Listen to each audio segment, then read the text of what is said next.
Un cordial saludo a todos los que todos los domingos nos leen, nos escuchan los comentarios de nuestra columna de opinión. Este es un espacio que hemos mantenido durante muchos años de manera continua, permanente, ininterrumpida, con un propósito y un objetivo pedagógico, académico e intelectual. Y es poder hacer el análisis sobre temas y problemas que tienen que ver con la vida local, regional, nacional e internacional. En eso ha consistido este esfuerzo que hemos mantenido y que seguiremos manteniendo, porque consideramos que esa es una forma de interactuar con la ciudadanía, con quienes nos leen, con quienes nos escuchan, con quienes también nos permiten ampliar la visión de los temas que aquí abordamos permanentemente. Ese es el propósito y ese es el objetivo de este espacio y de esta columna de opinión. En el día de hoy voy a hacer un análisis sobre un tema que tiene la atención del mundo y tiene que ver con la Conferencia de las Partes, la COP27, que se lleva a cabo en Egipto. Todos los años, casi 200 países del mundo se reúnen a discutir, a deliberar sobre el cambio climático, sobre el calentamiento global, a reforzar los acuerdos, a tomar decisiones que permitan hacer de lo que el Papa llama nuestra casa común, que es este planeta, el planeta Tierra, un sitio donde podamos convivir. Lo que hace 20 o 30 años atrás se veía como una visión quizás apocalíptica o de ciencia ficción, hoy es una realidad. Es decir, hay un sobrecalentamiento, hay un calentamiento del planeta con unas afectaciones a la biodiversidad, a la flora, a la fauna, a las especies y por supuesto al ser humano. Y tiene que ver la manera acelerada como todo este desarrollo de la humanidad está llevándonos a la autodestrucción. Y eso tiene que generar una conciencia colectiva como humanidad para tomar los correctivos, para tomar las medidas que permitan seguir viviendo en este planeta. En consecuencia, este es el objetivo de estas cumbres que se hacen todos los años y es precisamente cómo se evalúan los avances en términos de la voluntad política de los estados en cuanto al control y en cuanto al manejo del medio ambiente. Así que quiero hacer una reflexión sobre lo que significa la COP27 en Egipto y una reflexión centrada en esa sensibilidad y en esa conciencia que debe generar y debe suscitar la protección del medio ambiente, la protección del planeta y cómo un desarrollo acelerado, sin límite, sin escrúpulos, nos está llevando a la autodestrucción del planeta y por supuesto de las especies, incluyendo la especie humana que habitamos esta tierra. Conferencia de las Partes COP27. Desde el día 6 al 18 de noviembre, en la ciudad de Sharm el-Sheikh, Egipto, estará desarrollándose la COP27. Acontecimiento que transcurre en medio de un ambiente de esperanza, frustraciones y expectativas en cumplimiento de la voluntad política de los estados que hacen presencia en dicho evento durante 2 semanas de negociaciones, acuerdos, promesas y compromisos entre 197 países. Se trata de la cumbre climática más importante a nivel global, COP27. El resultado que arroje este histórico encuentro será una hoja de ruta que decidirá el futuro del planeta. Cumplirla podría ser una salvación en contra del calentamiento global, pero no alcanzarlo sería catastrófico para la humanidad.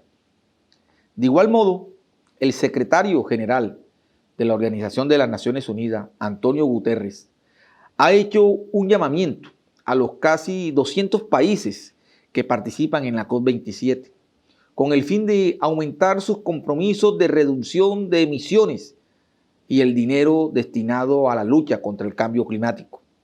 La humanidad tiene elección: cooperar o perecer.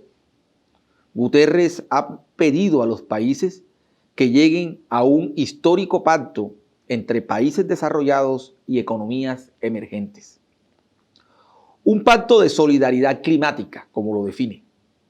Ese acuerdo supondría que los países más ricos y las instituciones financieras internacionales ofrecerían asistencia económica y técnica para ayudar a las economías emergentes a acelerar su propia transición energética hacia las renovables. Asimismo, ese pacto debe permitir el final del uso de combustibles fósiles y plantas de carbón para los países de la OCDE en el año 2030 y el resto del mundo en el año 2040. O tenemos un pacto de solidaridad climática o tenemos un pacto de suicidio colectivo, dice Guterres. Asimismo, los acuerdos que logren alcanzarse en la COP27 jurídicamente no son vinculantes, por lo que aplicarlos dependerá de la voluntad política de los gobiernos. Por ahora, los avances de la cumbre en Sharm el-Sheikh, Egipto, son compromisos para reducir emisiones de metano en cuanto a la deforestación, transporte o abandono del carbón. Acercaría 25% las metas climáticas de 2030. Países comprometidos a eliminar los coches de combustión para el año 2035. Entre estos, los países fabricantes de automóviles, como Estados Unidos, China, Japón, Alemania. Esto indicaría que los vehículos de gasolina y diésel dejarán de ser fabricados y se reemplazarán por los de cero emisiones. También muchos gobiernos nacionales acordaron poner fin a la concesión de nuevas licencias para la exploración y explotación de petróleo y gas en sus territorios, y a la eliminación paulatina de las ya existentes. Estos compromisos son importantes y están en la dirección de lo planteado en el Acuerdo de París y el Protocolo de Kioto. Pero desafortunadamente no estamos donde tendríamos que estar, ni siquiera cerca, como lo han dicho líderes, activistas y ambientalistas. Esto porque aunque se cumplieran todas las metas, la humanidad aún está lejos de mantener el aumento de la temperatura por debajo de 1,5 grados centígrados. Y si para finales de siglo la temperatura aumenta 22 grados centígrados, 1.000 millones de personas se verán afectadas por una combinación fatal de calor y humedad. Lo anterior, si se mantienen los índices actuales de deforestación, degradación de suelos e incendios forestales. La mayor selva tropical del planeta, el Amazonas, podría perder hasta el 700% de su vegetación nativa y convertirse en desértica para mitad de siglo. Finalmente, el compromiso desde el Acuerdo de París es que los países desarrollados deben financiar anualmente a los más pobres. De esta forma, contribuir a la resiliencia climática a través del Fondo de Países Menos Desarrollados.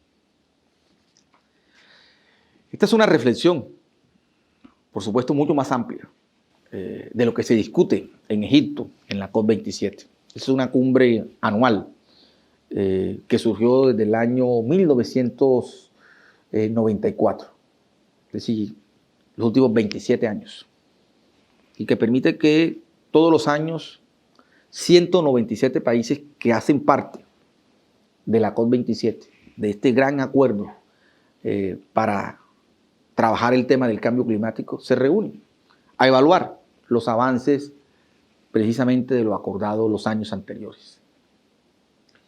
Como lo he señalado aquí, esto no tiene, digamos, jurídicamente no tiene poder vinculante lo que ahí se acuerde. Depende de la voluntad política de los estados, de los países que suscriben este tipo de convenios. Y la reflexión que se hace en cada una de estas cumbres, particularmente esta en Egipto, está fundamentado en la ciencia, en el conocimiento científico, en estudios científicos que dan cuenta y que evidencian cómo ha sido el daño del planeta, cómo estamos deteriorando el planeta, cómo la temperatura de la Tierra ha aumentado y ese aumento genera el exterminio de muchas especies, pero también el incremento de los desiertos, el aumento de los niveles del agua del mar, el descongelamiento de los polos y toda la eliminación de la biodiversidad, de la flora y de la fauna. Es decir, hay una autodestrucción del planeta. Y hablo de una autodestrucción porque es el producto o resultado de la acción humana, de un desarrollo económico acelerado que todavía se centra y se fundamenta en energías fósiles, que son las que están generando un calentamiento global. Por eso se está planteando hace décadas de un cambio hacia energías alternativas, ¿sí? Para poder precisamente mitigar y disminuir el calentamiento del planeta. Así que la COP27 es eso, es el encuentro de los países, de estos 197 países del mundo donde se discute, donde se evalúa las agendas del cumplimiento de los acuerdos y las hojas de ruta que hay que trazar en los próximos años. Como lo ha dicho precisamente el secretario general de la ONU, Antonio Guterres, o tenemos un pacto de solidaridad climática o tenemos un pacto de suicidio colectivo. O sea, o nos acabamos como especie si no tomamos los correctivos y no construimos una conciencia alrededor de lo que hay que rectificar y corregir, o nos autodestruimos. Así que, digamos, son los grandes retos, lo que décadas anteriores se veía como un escenario apocalíptico de ficción, hoy es una realidad que nos toca a todos nosotros como especie y como humanidad, y en consecuencia la conciencia que hay que generar entre todos es fundamental, y en particular de quienes están al frente del liderazgo de los estados y de los países. La presencia del presidente Petro fue importante en la COP27. Su visión sobre el cambio climático, su posición que ha sido clara y defendida a partir de sus convicciones y de sus principios con la mayor vehemencia posible, está en la discusión mundial. Sí, creo que ese es el tema central hoy de deliberación en el mundo y en las próximas décadas. Pero más allá de la deliberación son las acciones que los estados se emprendan para corregir y los acuerdos entre los estados en función de lo que hay que corregir. Creo que son los grandes retos. Esperemos cuáles son las conclusiones de la COP27, pero todo girará alrededor de lo que se ha venido acordando, la evaluación de esos acuerdos y las proyecciones que hay que hacer en las próximas décadas. Muchas gracias.